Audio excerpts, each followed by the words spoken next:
That knife is not for eating." Emily Carter did not say the words aloud.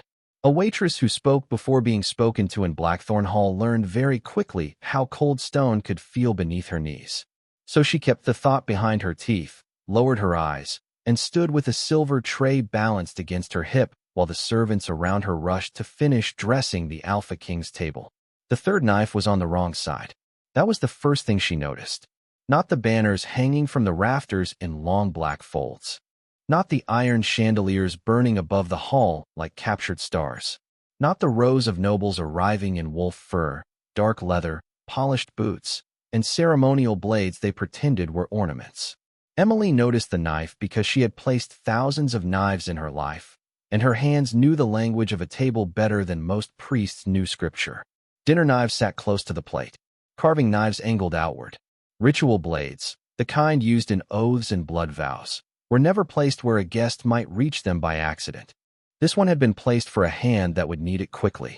Emily looked away before anyone could catch her looking too long. She was 24, a waitress in a wheat-colored linen dress and a clean white apron, with pale skin that flushed too easily in the heat of the kitchens and soft brown hair pinned tightly beneath a servant's ribbon.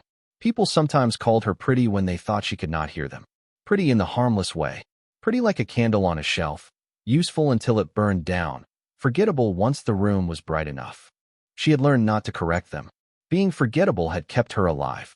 In Blackthorn Hall, servants moved like shadows between men who could break bones for sport and call it temper. Emily knew which lords slapped with the back of the hand, which ladies smiled before they lied, which guards drank too much before midnight, and which doors stuck in winter because the iron hinges swelled with frost. She knew where spilled wine would run if a cup overturned. She knew which table leg wobbled near the eastern pillar. She knew the bell cord beside the high table had not rung properly in 6 months. Small knowledge. Servant knowledge. The kind no one respected until the room began to burn. Tonight, the hall had been prepared for a peace feast between rival packs. At least, that was what the steward had told them while barking orders over the steam of roasted meat and rosemary bread. But peace did not smell like this. Peace smelled of wine, wax, wet wool, and nervous perfume. Tonight smelled faintly of silver. Emily's fingers tightened around the tray. Across the hall, a stable boy dropped a basket of bread and was cursed for it. 2 maids knelt to gather the rolls before they could be stepped on. The head steward snapped his cane against the floor and ordered everyone faster, quieter, smaller. Emily moved to the high table and adjusted a goblet by half an inch. That was when she saw the second wrong thing. The carpet beneath the Alpha King's chair had been shifted. Only slightly. Only enough to hide a thin curve carved into the stone beneath it. Emily stopped breathing for one heartbeat. Then the great doors began to open. The great doors did not open all at once. They groaned inward slowly, dragged by 2 guards in black leather and iron chain, and the sound moved through Blackthorn Hall like thunder being taught manners. Conversation thinned before it stopped. Laughter died by degrees. Goblets paused halfway to mouths. Even the musicians in the corner lost the courage to finish the note they had begun. Emily kept her eyes lowered. That was the rule. Do not stare at power when it enters a room. Do not make yourself memorable. Do not let your face become something a king might recognize later. But she felt him before she saw him. The air changed first. It pressed down against her skin, warm and heavy, as if the hall itself had drawn a deeper breath and decided to hold it. The wolves nearest the doors straightened without being told. Lesser alphas shifted their weight back. Betas lowered their chins by fractions so small no human eye would have caught them, but Emily had spent years watching fractions. A hand removed from a sword hilt. A shoulder turned away. A smile losing its teeth. The Alpha King had arrived. Rowan Blackwood crossed the threshold beneath the iron archway, and the room made space for him. He was taller than the men around him by enough that it should have looked unfair, broad through the shoulders, his body carrying the dense strength of someone built not for display, but for impact. A black cloak trimmed in dark wolf fur fell from his shoulders to his boots. Beneath it, fitted leather armor caught the firelight in quiet flashes, not jeweled, not ornamental, but made with the brutal elegance of something that had survived war. His face was the kind servants whispered about only when doors were locked. Strong jaw, straight nose, dark hair pushed back from his forehead, and eyes so pale they seemed almost silver beneath the torchlight. Handsome, yes, but handsome was too soft a word for a man like him. He looked carved rather than born, as if the mountain itself had decided to make a king and given him a face only afterward. Emily looked down before his gaze could cross her. Beside him walked Beta Grant Mercer. Grant smiled as he entered. That was the third wrong thing. No one smiled that calmly beside a king unless he was certain of his place or certain of something worse.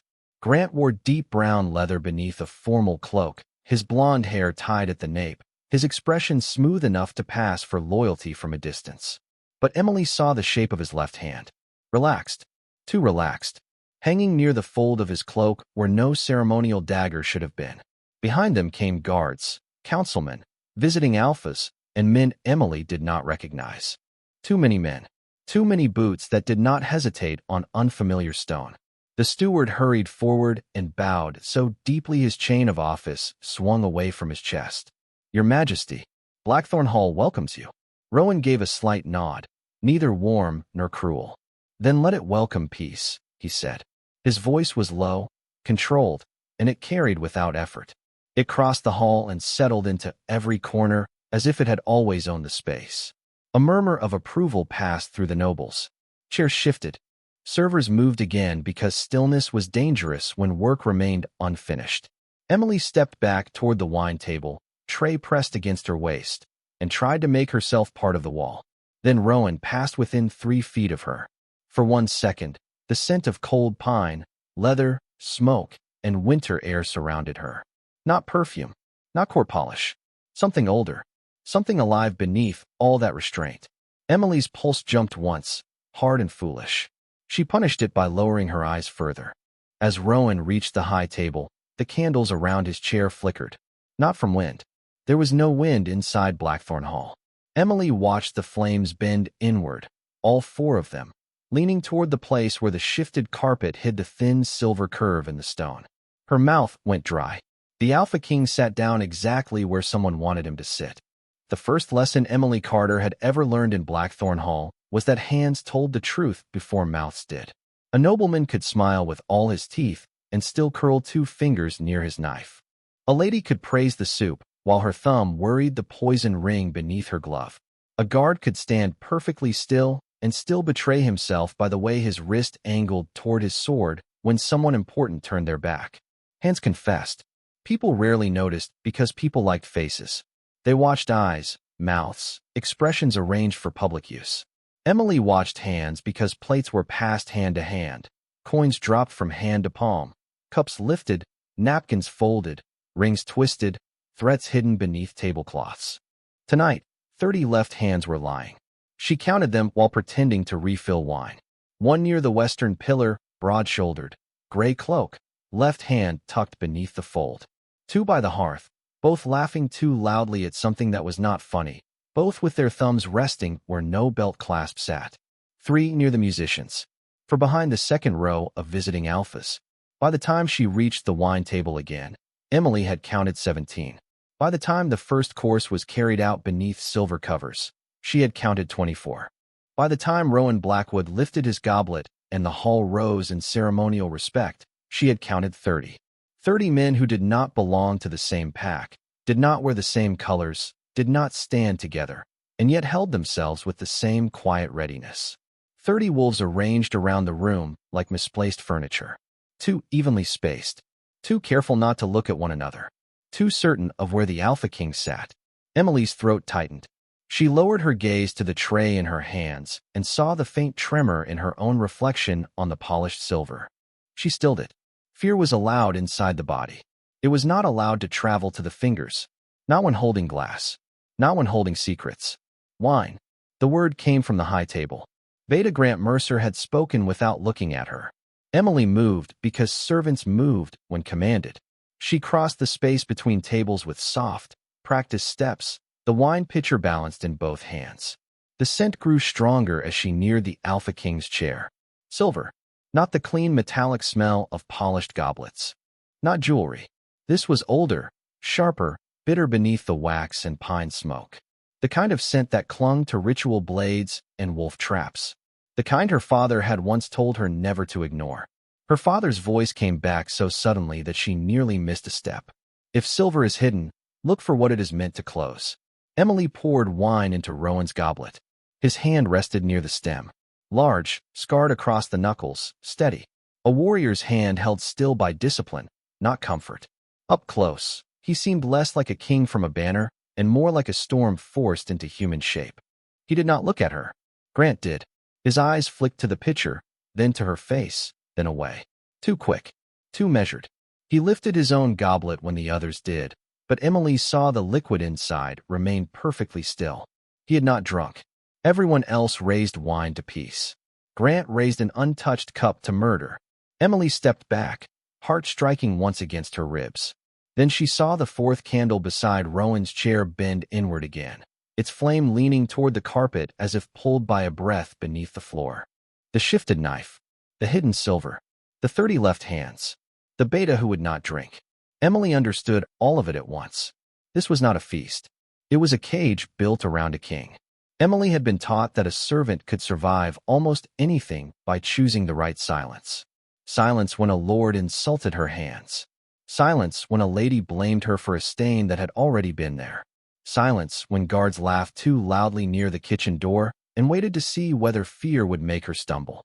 But there were silences that killed. This one was spreading through Blackthorn Hall beneath the music, beneath the polished words of peace, beneath the scrape of knives against plates, and the soft pour of wine into crystal. It sat under the Alpha King's chair in a hidden circle of silver. It waited in 30 left hands. It smiled from Beta Grant Mercer's untouched goblet. Emily stood behind the wine table with her fingers curled around the neck of an empty pitcher and felt the shape of the decision close around her. Tell him. The thought was impossible. Warn the Alpha King. The thought was treasonous. Move. Her body listened before her courage had time to agree. She took a clean goblet from the tray, filled it with wine she knew was safe, and crossed toward the high table as if she had been summoned.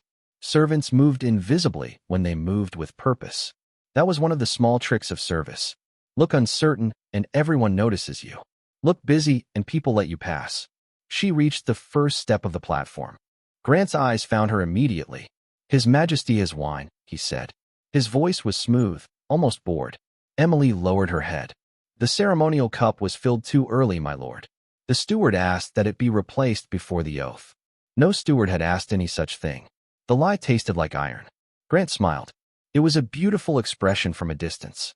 Up close, it had no warmth in it at all. How thoughtful, he said. But unnecessary. Emily stepped 1 inch higher. That was all. 1 inch. Grant's hand closed around her wrist. Not hard enough to bruise. Hard enough to remind her that he could. The hall did not stop. Not completely. But the nearest conversations thinned. A few faces turned. A servant touching the king's table was a mistake. A beta touching a servant was nothing at all. Know your place, Grant said softly. Emily kept her eyes down because if she looked at him, he would see that she knew. My lord, she whispered. The carpet beneath His Majesty's chair has been moved. His fingers tightened. For the first time, the smile left his face. There it was. Proof. Only a breath of it. Only a flicker, but Emily saw it. Grant Mercer had the face of a man whose trap had just been named by someone who was supposed to be too low to read it. Rowan Blackwood turned his head. Not much. Just enough that his pale eyes passed from Grant's hand to Emily's bowed face. What is this? He asked. The question should have saved her. Instead, Grant released her wrist and laughed. A nervous waitress, he said. Too much ceremony for kitchen girls. They start imagining shadows under tables. A few nobles chuckled because cruelty was easiest when someone powerful gave permission. Heat rose under Emily's skin. She felt every eye that had chosen to notice her now. The head steward looked horrified. One of the visiting alphas smirked over the rim of his goblet. A woman in red silk leaned toward her companion and murmured something that made him smile. Emily held the replacement cup in both hands. Your Majesty, she said. The room sharpened. Servants did not address kings directly. Grant moved before she could finish. He struck the goblet from her hands. It shattered against the stone. Wine spread across the platform in a dark red fan, running toward the edge of the carpet, toward the place where the silver curve waited underneath. Grant bent close enough that only she could hear him. Try that again, he breathed. And I will have your tongue cut out before the toast ends. Emily looked down at the broken glass. A shard had landed beside the carpet. Its reflection caught the candlelight and showed her what the fabric hid from everyone else. The silver circle was not complete yet. It needed one more thing: the oath cup in Rowan's hand. The moment he placed it on the table, the cage would close. The oath cup looked too heavy in Rowan Blackwood's hand. That was the thought Emily had, absurd and useless, as she stood on the edge of the high platform with broken glass at her feet and Beta Grant Mercer's warning still warm against her ear. Kings were not supposed to look breakable. Men like Rowan were built so the world could throw itself against them and discover pain. He sat straight-backed in the carved black chair, one broad hand wrapped around the dark ceremonial cup, his expression calm enough to make every nervous wolf in the hall pretend they were calm too. But the cup was wrong. Not poisoned. Not exactly. Worse, it was the final piece. Emily saw it now because the shattered goblet had shown her the reflection beneath the carpet. A thin silver curve carved into stone. For candles leaning inward. 30 men breathing too evenly. And the oath cup, banded at the base with iron that was not iron at all, waiting to touch the table and complete whatever old trap had been cut into the floor. If he set it down, the circle would close. If the circle closed, his wolf would be caged. And then 30 hidden knives would become enough. The elder at the far end of the table rose, lifting both hands for silence. By blood witnessed and peace sworn, he began, his old voice spreading through the hall like dust through sunlight. Let the king of the northern pack seal this gathering beneath moon and law. Every chair stilled. Every eye turned toward Rowan.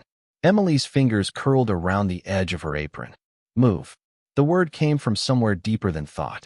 But Grant stood between her and the king now, not openly, not enough to be accused, only enough that his body became a wall. His smile had returned. It sat on his face with patient cruelty. Rowan lifted the cup. The 30 men shifted. Not much. A heel adjusting against stone. A shoulder easing beneath wool. A thumb sliding beneath a cloak. To anyone else, it was nothing. To Emily, it sounded like blades leaving sleep. Rowan began to stand. The candles bent harder, their flames pulling toward him as if the air itself wanted to kneel. The silver under the carpet answered.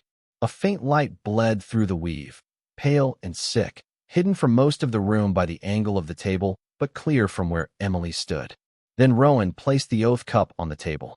The sound was small, a soft wooden knock. The effect was immediate. The flames went blue. Rowan's hand tightened around the cup so sharply the wood cracked.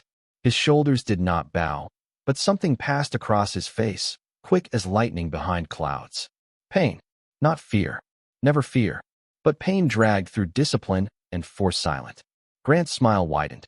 Now, he said. 30 knives came out at once. The hall exploded into motion. Women screamed. Chairs crashed backward. Nobles who had laughed at Emily moments before scrambled away from the high table, silk and fur tangling beneath their feet. The musicians dropped their instruments. A violin struck the floor with a shriek of broken strings. Rowan moved first despite the silver. He caught the wrist of the nearest attacker and broke it with a sound Emily felt in her teeth. He drove the man into the table, sent plates and candles scattering, then turned toward the next blade with the controlled violence of a king who had survived too many wars to panic in a room full of cowards. But he was slower than he should have been. Emily saw it. Grant saw it. The 30 men saw it. The silver circle was doing its work, pressing down on the wolf inside him, turning a force of nature into a man who could bleed. A second attacker cut across Rowan's arm. A third came from behind. A fourth overturned the high table to trap him against the carved chair. The Alpha King was outnumbered 30-1, and every door in Blackthorn Hall slammed shut from the outside. Emily looked at the bell cord beside the wine table. For 6 months, it had not rung properly, because it was not tied to the bell anymore. It was tied to the curtains. Emily had never pulled the bell cord during a feast. That was not a servant's privilege. Bells were for stewards, for housekeepers, for men with keys at their belts and enough authority to make other people hurry. Waitresses answered bells. They did not ring them. But the cord beside the wine table had hung useless for half a year, swaying slightly whenever drafts moved through the old stone cracks. The steward had cursed it often enough. The bell above the kitchen never sounded. The kitchen boys never came. The cord was broken, everyone said. Everyone except Emily had stopped wondering why. She remembered standing on a chair 6 months ago with a rag in one hand, dusting the carved wooden beam above the wine alcove because no one taller had bothered. She remembered seeing the cord looped badly through the old pulley system, not upward toward the kitchen bell, but sideways, disappearing behind the velvet drapes that covered the eastern windows. She had thought it strange then. Servant knowledge. Small. Useless. Forgotten. Until now. Rowan Blackwood drove his elbow into one attacker's throat and turned just in time to catch a silver blade against his forearm instead of his ribs. Blood cut dark across his skin. The smell of it hit the air, sharp and hot beneath the cold stink of silver. He did not fall, but the room wanted him to. The silver circle beneath the carpet burned brighter with every breath he took, blue-white light bleeding through the fabric around his boots. It held him like invisible chains. Not enough to make him helpless. Nothing in the world could make a man like Rowan helpless easily, but enough to slow him. Enough to make 30 cowards brave. Grant Mercer stood beyond the overturned table, untouched, watching with the satisfied stillness of a man listening to a door lock. Emily moved. No one saw her at first. Why would they? A waitress running through chaos was only another frightened thing trying not to die. She ducked beneath a swinging arm, slipped around the fallen violin, and dropped to one knee as a dagger flashed where her head had been. Her palm hit spilled wine. Her shoe skidded. She caught herself against the wine table hard enough to bruise her ribs. The bell cord brushed her shoulder. Grant saw her then. His eyes changed. Stop her. 2 men turned. Emily wrapped both hands around the cord and pulled with everything she had. For one terrible second, nothing happened. The cord went taut in her grip. The old pulley above the alcove screamed, like metal being woken from a bad dream. Pain tore across her palms as the rope burned into skin. Then the eastern curtains fell. Not gracefully. They came down like a black wall collapsing. Heavy velvet ripped from the rods, dragging iron hooks, dust, and 3 hanging lamps with it. The nearest lamp struck the floor and shattered. Oil spilled. Flame died beneath the smothering weight of fabric. Another lamp swung sideways and smashed against the stone pillar, spraying sparks across the banquet table. The 4th candle beside Rowan's chair went out. The blue light under the carpet flickered. The silver circle broke. For 3 breaths, the whole hall froze. Then Rowan Blackwood lifted his head. Whatever had been pressing him down was gone. The change was not loud at first. It did not come with thunder or shouting. It came with stillness. A deeper stillness than fear. The kind that enters a room when every living thing inside it realizes the predator they wounded has stopped pretending to be only a man. Rowan's eyes found Emily across the ruined hall. She was still holding the cord, chest heaving, palms bleeding, white apron stained with wine and dust. Grant whispered, "Impossible." Rowan smiled without warmth. "No," he said, his voice low enough to make the nearest attackers flinch. "Observed." Then he moved. Rowan Blackwood moved like the room had become too small for him. One moment he stood behind the overturned high table, blood on his forearm, silver smoke still fading from the broken circle beneath his boots. The next, the man nearest him was lifted off the ground by the front of his cloak and thrown across the platform hard enough to split the serving bench beneath him. No roar came from Rowan. That made it worse. A king who shouted gave men something to understand. Anger had shape. Fury had sound. Rowan fought in silence, and the silence made every broken bone seem deliberate. He turned his body just enough to let a silver blade pass his ribs, caught the attacker's wrist, and drove him face first into the carved chair meant for the peace oath. Wood cracked. Teeth followed. Emily did not move from the wine table at first. Her hands were still wrapped around the bell cord. Her palms burned where the rope had torn them open. Dust from the fallen curtains coated her hair and shoulders. A streak of wine ran down the front of her apron like blood that had missed its proper place. The hall had noticed her now. That was the strangest part. Not the fighting. Not the screaming. Not the Alpha King tearing through armed traitors as if the silver trap had only offended him. Emily had seen violence before, in smaller rooms, with fewer witnesses and less expensive clothing. But she had never been seen during it. Nobles stared at her from beneath tables. A visiting Alpha, the same one who had smirked when Grant called her nervous, now looked at her as though she had unfolded into something with teeth. The head steward crouched behind a pillar, his face pale, his mouth hanging slightly open. A waitress had touched the mechanism no one else had understood. A waitress had broken the king's cage. "Kill her," Grant Mercer shouted. There it was. The room learned what she was worth by hearing who wanted her dead. 2 of the 30 broke away from Rowan and came for her. Emily let go of the cord. The first man lunged too quickly, because men with blades always expected servants to freeze. Emily did not freeze. She dropped, caught the edge of the silver tray with both hands, and lifted it just as his dagger came down. The blade struck the tray with a ringing sound so sharp it cut through the screams. Pain shot up her arms. She turned with it instead of fighting it, letting the force spin her sideways. Her heel struck the loose leg of the wine table. The table lurched.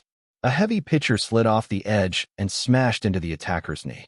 He went down with a curse. The second man reached for her hair. Emily stepped backward, exactly where she knew the floor dipped near the eastern pillar. His boot found the uneven stone. His balance shifted. She drove the tray's rim into his throat with both hands. He fell choking. For one impossible second, no one near her moved. Emily stood over 2 armed wolves with a serving tray clenched in bleeding hands, breathing hard, eyes wide not with fear, but with calculation. She had not fought beautifully. She had fought accurately. That was what made Grant stare. Rowan saw it too. Across the hall, he caught another attacker by the collar and broke him against the banquet table without taking his eyes off Emily for longer than a heartbeat.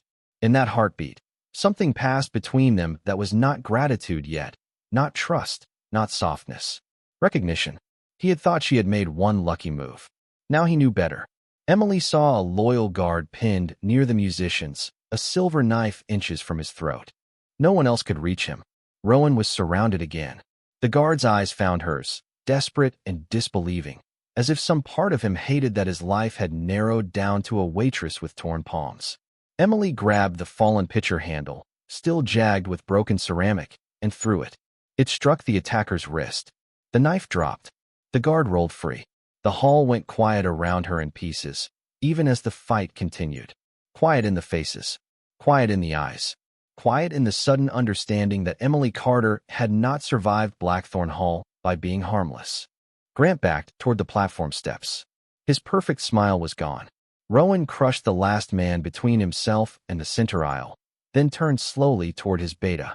Emily lifted the tray again, though her arms shook. Grant looked from the king to the waitress. And for the first time that night, the traitor looked afraid. Grant Mercer did not run. That was how Emily knew he was more dangerous than the men bleeding on the floor. Cowards ran when plans failed. Traitors adapted. Grant took 3 slow steps backward, his boots finding the platform stairs without looking, his eyes moving over the hall the way Emily's had moved over the table settings earlier. Measuring distance, counting witnesses, choosing the next lie before the old one finished dying. Rowan Blackwood turned toward him through the wreckage of the feast. Blood darkened the king's sleeve. Dust clung to the black fur at his shoulders. His pale eyes held no triumph, only a stillness so cold it seemed to pull heat from the room. "Grant," he said. One word. Every surviving man in the hall understood it as a sentence. Grant's jaw tightened. Then his gaze snapped to Emily. She saw the decision before he moved. Her body reacted too late. He crossed the space between them with the sudden speed of a wolf who had spent years pretending loyalty meant restraint. His arm locked around her throat from behind, and the edge of a silver dagger kissed the skin beneath her jaw. The hall froze again. Emily's tray fell from her hands and struck the stone with a dull ring. "Take one more step," Grant said, "and the girl dies." Rowan stopped, not because he feared Grant. Emily understood that instantly. Rowan stopped because the blade was real, because silver cut differently, because even kings could not undo a throat opened too quickly. Grant dragged her backward against his chest. She broke the circle because she knew the circle, he shouted. She knew where to pull, where to stand, what to ruin. Does that sound like a waitress to you? Faces turned toward Emily. Suspicion was an old hunger. It did not need much feeding. She helped build this, Grant continued, voice rising with confidence as the lie found shape. A spy in an apron. A pretty little traitor placed close enough to the king's table to save him only when it would make her look innocent. Emily felt the dagger press harder. A warm line opened beneath her chin. She did not move. Her father had taught her that lesson when she was 9 years old, standing barefoot on straw in a locked stable, while he placed a wooden knife gently against her throat. Panic gives the blade permission. Her father's name had been Thomas Carter. Once, men had called him Captain Carter. Once, before his name was stripped from the royal records and spat on by the same court he had trained to defend.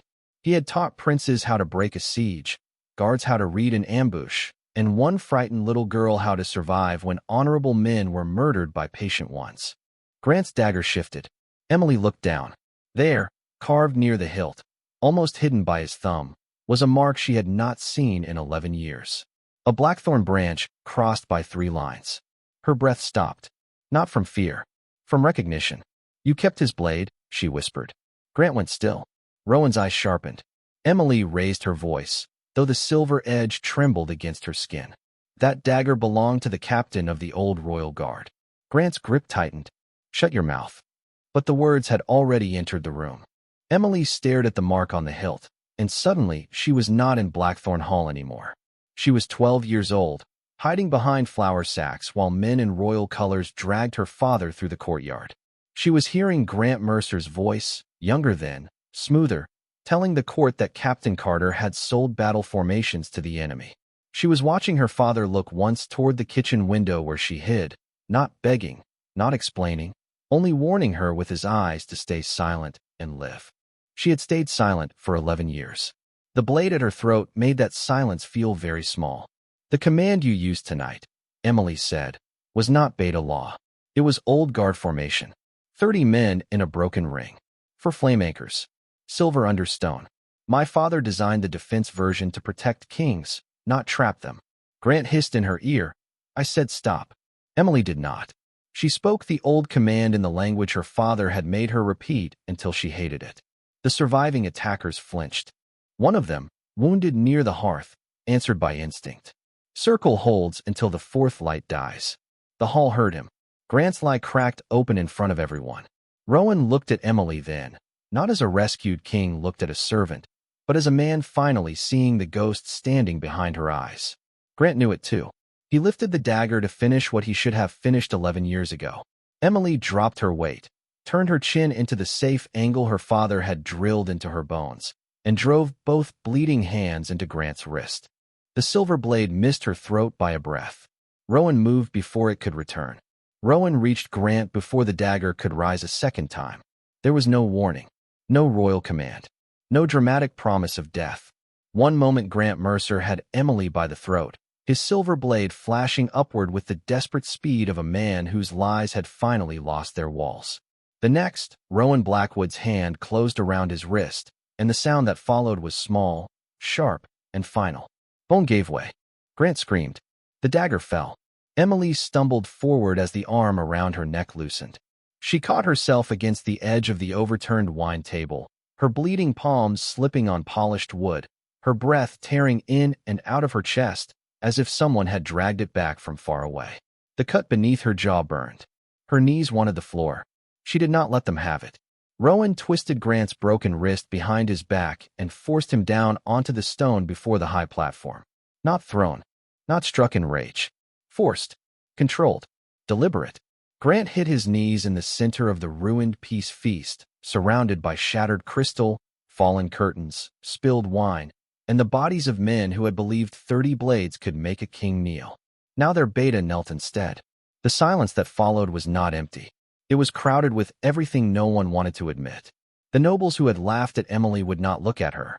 The visiting alphas who had watched a waitress be threatened for speaking out now stared at the floor as if the stones had become suddenly fascinating.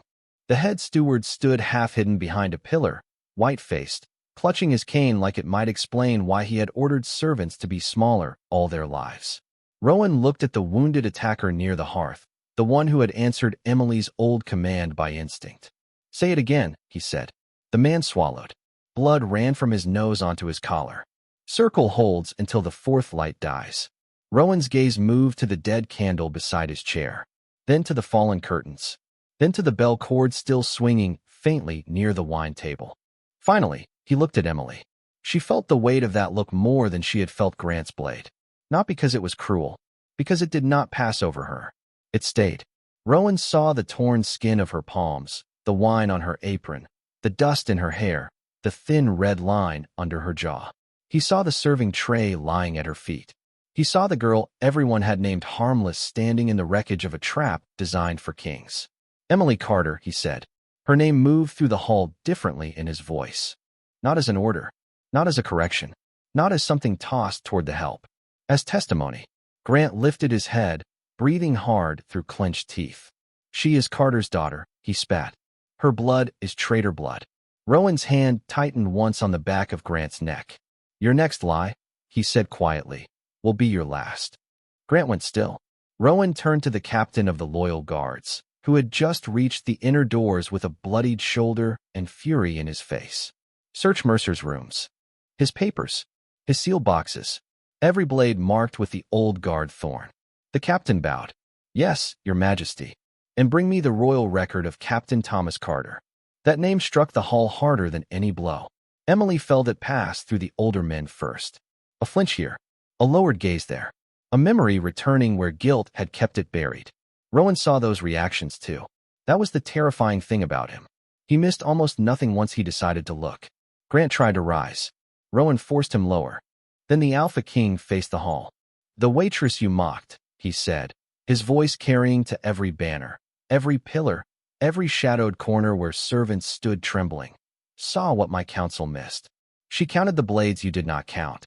She smelled the silver you ignored. She broke the circle that would have ended my reign before any of you found the courage to stand. No one moved. Emily's throat tightened in a way that had nothing to do with the cut. Rowan stepped toward her, slowly enough that she could have stepped back if she wished. She did not. He removed the black cloak from his shoulders. Without ceremony, without asking the room's permission, he placed it around Emily's shoulders. It was heavy, warm from his body, edged in dark fur and carrying the scent of winter air, leather, smoke, and blood. A king's cloak. On a waitress. The hall understood before the words came.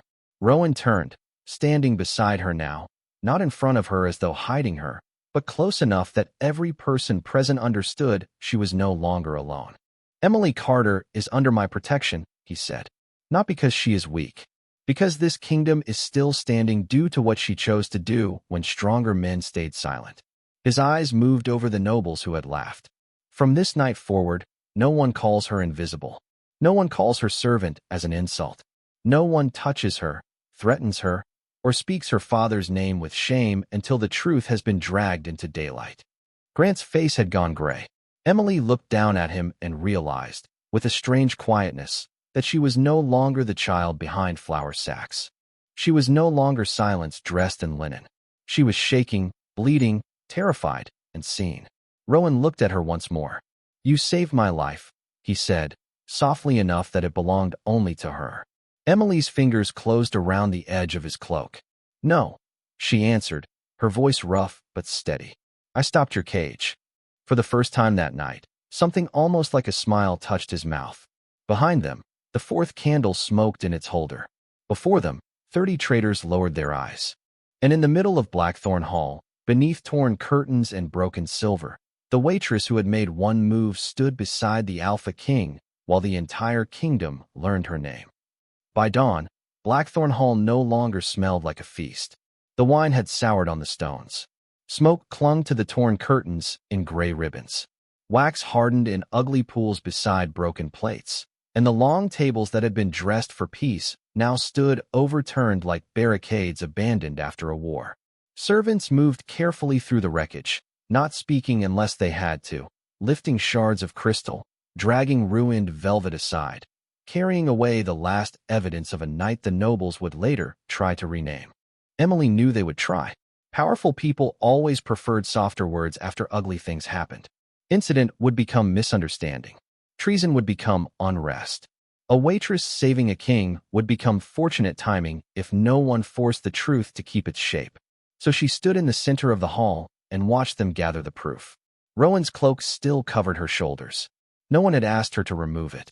No one dared. It was too large for her, heavy enough that she had to hold the edge with one hand to keep it from slipping. The fur brushed her jaw where Grant's blade had cut her, soft against the thin line of pain. Her palms had been wrapped by a healer who had not once called her girl. He had knelt to bandage her hands in full view of 3 councilmen, and the silence of that small act had been louder than apology. Across the room, Grant Mercer's personal chest sat open on the high table. Inside were letters bearing seals from enemy packs, silver dust wrapped in oilcloth, and a folded execution record signed 11 years ago with the name of a dead man. Thomas Carter. Emily had not touched it yet. She was afraid that if she did, she would become 12 again. Bare feet on kitchen stone, flour dust on her sleeves. Her father being dragged through the courtyard while telling her with his eyes to live. Rowan stood beside the chest, reading the last letter. He had washed the blood from his hands, but not changed his torn sleeve. The cut along his forearm was bound in black cloth. He looked less like a wounded man than a blade that had been used and set down only temporarily. The captain of the guards bowed his head. "Your Majesty, the record confirms it. Captain Carter was accused by Mercer alone. No second witness. No trial ledger. No enemy payment ever found." The hall went still in a new way. Emily felt the words enter her slowly, as if grief had to unlock each door inside her before it could pass. No trial ledger. No payment. No proof. Her father had died because one man had wanted his place. Rowan folded the record with terrible care. Then he turned to Emily. Not to the council. Not to the guards. Not to the nobles lingering near the ruined doors, hoping history might happen far enough away from them that they would not be required to answer for their silence. To her. "Captain Thomas Carter died innocent," he said. Emily closed her eyes. For 11 years, she had carried her father's name like a coal hidden in both hands. Too dangerous to show. Too painful to drop. Now Rowan spoke it in the open, and the shame that had never belonged to her finally loosened its teeth. When she opened her eyes, the servants were looking at her. Not the nobles. The servants. Kitchen boys, maids, stable hands, laundresses, waitresses with red eyes from smoke and fear. The invisible people of Blackthorn Hall stood in doorways and along pillars, watching one of their own wear the king's cloak while her father's honor was returned before dawn. Rowan lifted the execution record. "By my authority, Thomas Carter's name is restored to the Royal Guard rolls. His lands, titles, and wages owed will be returned to his surviving blood." A councilman stepped forward too quickly. "Your Majesty, surely such matters require formal review." Rowan looked at him. The councilman stepped back. Emily almost laughed, but the sound caught somewhere behind her ribs and became something closer to a sob. Rowan came closer then, stopping at a distance that gave her room to breathe. "You owe this court nothing," he said quietly. Emily looked at the hall, at the broken silver circle beneath the torn carpet, at the servants who had learned to be small because small things were harder to strike. "No," she said, "but they owe the truth." Rowan's eyes held hers. Then he nodded once. By sunrise, the doors of Blackthorn Hall were opened to the courtyard. Grant Mercer was brought out in chains. The traitors were named one by one. And Emily Carter, waitress, daughter of Captain Thomas Carter, stood beside the Alpha King as the first witness. She did not stand behind him. She did not lower her eyes. When the morning light touched the broken windows, every person gathered in the courtyard saw her clearly. And this time, no one looked away. The courtyard did not know what to do with her. That was what Emily noticed first. Not Grant Mercer kneeling in chains beneath the Blackthorn arch. Not the 30 traitors lined beside him with their hands bound and their eyes lowered to the mud. Not the nobles gathered in careful clusters, whispering behind gloves and fur collars, already deciding which version of the night would keep their own names clean. The courtyard did not know where to place a waitress who stood beside a king. Servants watched from the lower steps with baskets still in their hands. Stable boys leaned in the shadow of the horse stalls, too afraid to come closer, too hungry for the truth to leave. Maids stood shoulder to shoulder near the laundry wall, aprons damp from work abandoned halfway through. They looked at Emily as if she had stepped through a door none of them had known existed. Emily understood that look. Hope frightened people who had survived without it. Rowan Blackwood stood at her right, silent beneath the pale morning sky. He wore no crown. He did not need one. The torn sleeve, the bandaged forearm, the blood still dried at the edge of his collar made him seem more dangerous than any jewel could have. Around him, the air held itself in discipline. The captain of the guard read the charges aloud. Conspiracy against the crown. Attempted murder. Treason by silver right. False accusation against Captain Thomas Carter. Theft of royal command patterns. Murder of loyal guards 11 years prior. Each charge struck the courtyard like a hammer meeting iron. Grant stared forward through all of it. Only when Thomas Carter's name was spoken did his eyes cut toward Emily. There was hatred there. Not fear now. Hatred. It should have shaken her. It did not. For 11 years, she had imagined that face in the dark and made it larger than life. Grant had become the shadow behind every closed door, the reason she never used her father's name, the reason she smiled when insulted and apologized when threatened. But in daylight, chained and kneeling, he was only a man who had stolen honor because he could not earn it. Rowan looked at Emily. "Do you wish to speak?" The question moved through the courtyard more sharply than the charges. A king asking a waitress what she wished. Emily felt every noble stiffen, felt every servant hold their breath. Her palms throbbed beneath the bandages. The cut at her throat pulled when she swallowed. She stepped forward. No one stopped her. That alone almost broke something inside her. She stood before Grant Mercer, close enough to see the dried blood at the corner of his mouth, far enough that his chains would not reach. "My father told me to live," she said. Her voice was quiet, but the courtyard listened. "He did not tell me to forgive. He did not tell me to forget. He did not tell me to make myself small so men like you could feel tall. I chose that part because I was a child and I was afraid." Grant's jaw tightened. Emily looked past him then, toward the nobles. "And all of you helped. Not with blades. With silence. With lowered eyes. With convenient disbelief. With the comfort of calling a murdered man a traitor because questioning his death would have cost you something." No one answered. Good. For once, silence belonged to her. She turned to the servants last. Her voice softened, but did not weaken. "We are taught that surviving means being unseen. Maybe sometimes it does. But last night, a king lived because someone invisible noticed what powerful men ignored." The wind moved through the courtyard, lifting the edge of Rowan's cloak around her shoulders. Emily touched the black fur once, then let her hand fall. "I was a waitress when I pulled that cord," she said. "I am still a waitress now. Do not let them make that word small again." Behind her, Rowan's eyes did not leave her face. When she stepped back, the servants did not cheer. Not at first. A kitchen boy bowed, then a maid, then the laundresses. Then, one by one, the invisible people of Blackthorn Hall lowered their heads to Emily Carter, not because she wore the king's cloak, but because she had stood in daylight and returned their names to them. The first person to call her Lady Carter was a kitchen boy with flour on his cheek. He did it by accident.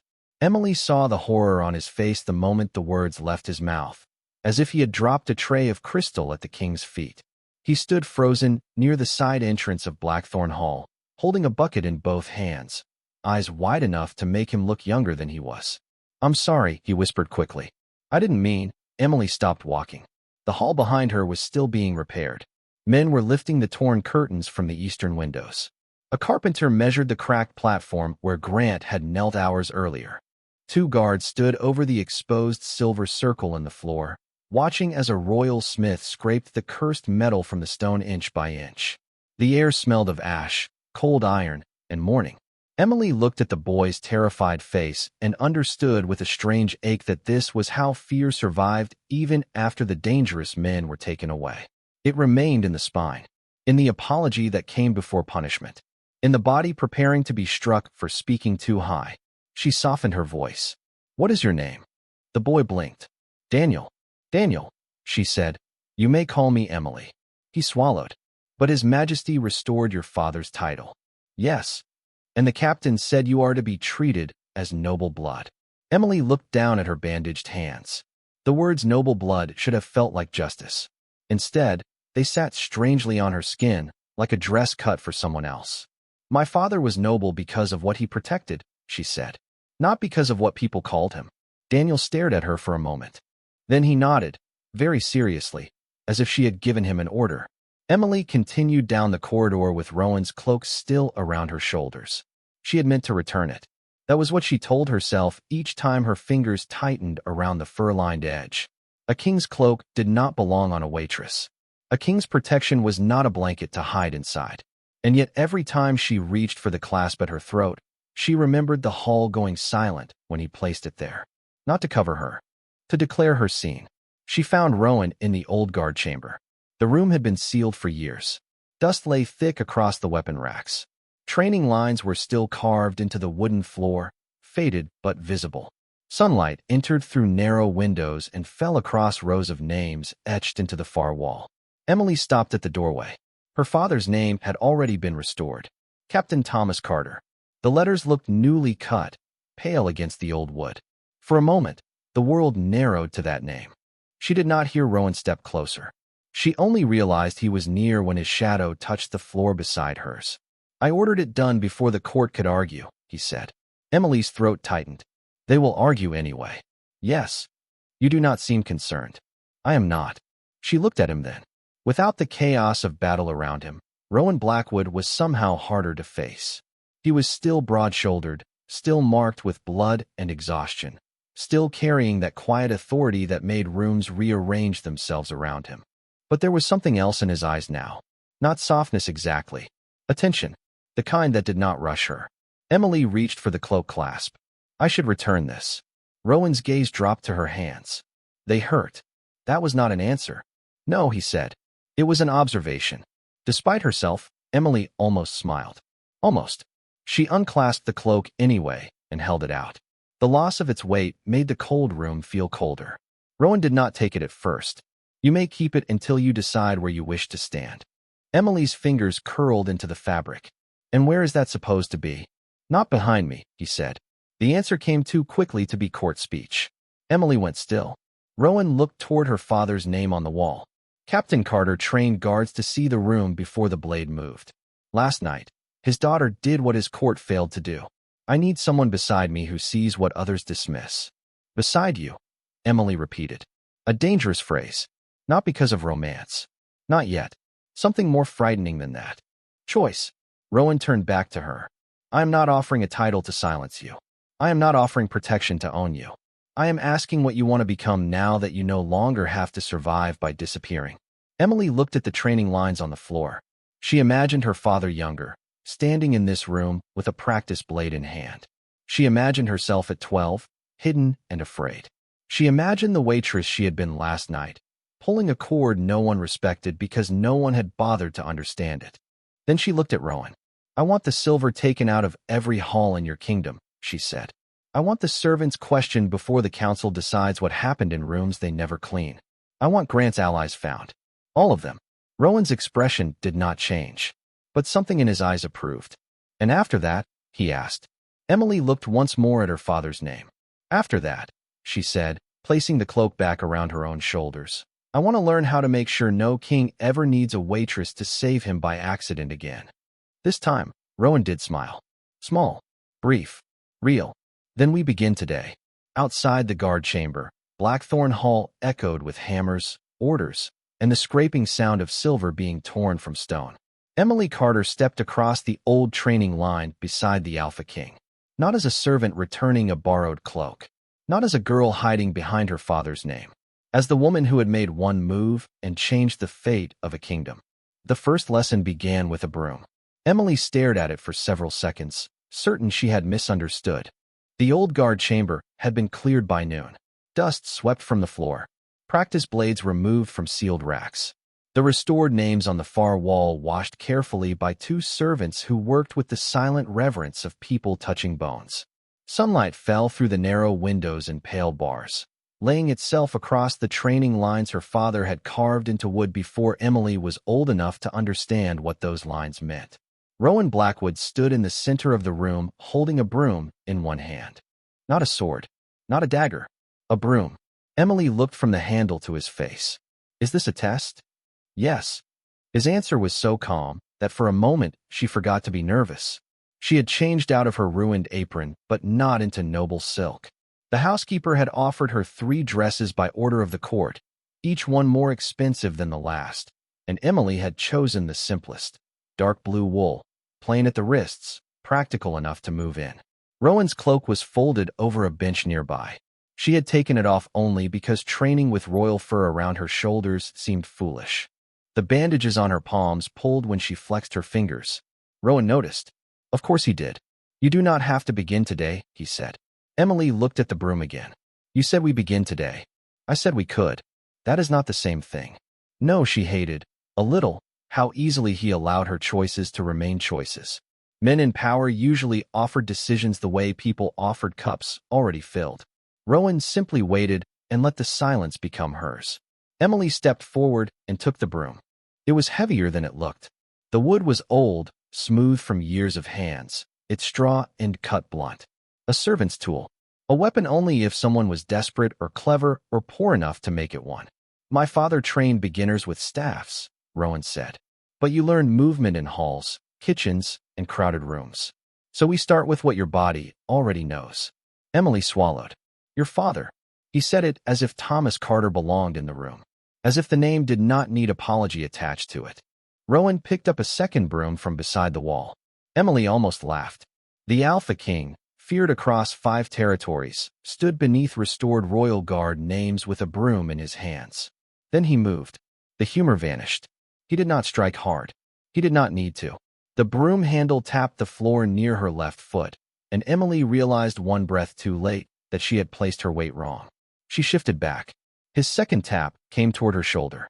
She raised her own handle by instinct, catching it with a wooden crack that echoed through the chamber. Pain shot through her bandaged palms. She did not drop it. Rowan's eyes sharpened, not with surprise, but with approval. He did not speak aloud. Again, he said. This time she watched his hands. Not his face. Not his shoulders. His hands. Hands told the truth before mouths did. His right thumb tightened a fraction before he moved left. His wrist lowered before he stepped in. His grip softened before he changed direction. Emily followed the clues the way she had followed hidden knives beneath cloaks and candle flames bending toward silver. She missed the third strike, blocked the fourth, stepped away from the fifth before it came. Rowan stopped. The room held its breath around them. You were trained, he said. Emily's fingers tightened around the broom. I watched. That is training, if you survive long enough. Something in her chest shifted. For years, watching had been the only thing she could own. Watching exits. Watching anger. Watching hunger. Watching the hands of men who might hurt her if she guessed wrong. No one had called it training. They had called it fear, obedience, quietness, good service. Rowan had called it survival. A knock sounded at the chamber door. The captain entered, bowing first to Rowan, then, after a brief pause, to Emily. That pause told her more than the bow. We found 3 more names in Mercer's papers, he said, all positioned in servant corridors. One in the kitchens, one in the laundry, one in the stables. Emily went cold. Grant had not only filled the feast with knives, he had planted them where no noble ever looked. Rowan's expression became still. Emily set the broom down. No, she said quietly. Both men looked at her. She picked the broom back up. If his allies are hiding among servants, she said, then no guard will find them by marching through with swords. Rowan studied her face. And who will?